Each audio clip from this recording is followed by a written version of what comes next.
The scouting is the sort of foundation of integrated pest management, in that we always need good information as to whether a pathogen is present or an insect is present in order to make those management decisions.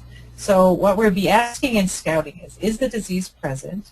How much of the disease is present? That's the incidence and the severity. So how many plants are affected, and for the affected plants, how bad is the disease?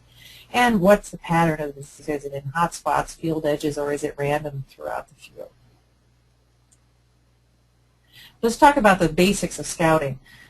First, we need to, very early in the season, look for late blight carryover from the previous year. We talked about the potatoes that might be carriers over the winter in coal piles, or that weren't harvested, and they might sprout up volunteer potatoes. So volunteers need to be destroyed. Volunteer tomatoes should also be taken out. If, in the case of tomatoes, the seedlings should be inspected very carefully, and essentially it's always a good idea to not plant tomato seedlings that don't look healthy.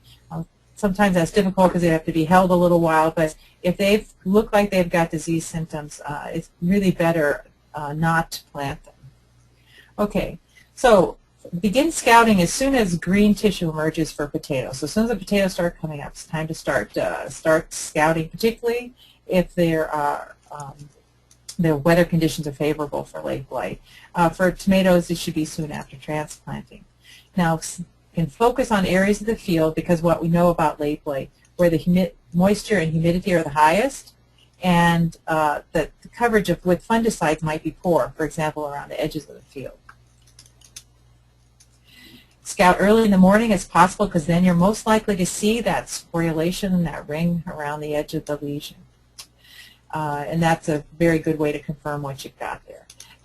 Check the leaves, dig down into the canopy, and look for those stem lesions and perhaps some infection on the fruits or the leaves. Now, when the conditions are cool and rainy, that's when it should be out there more often, intensifying the scouting.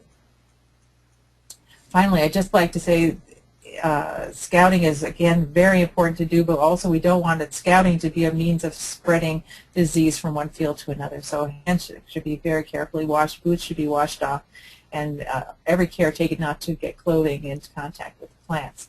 If that's so, they should also be changed. So really critical to do that to prevent the movement of pathogen from one field to another.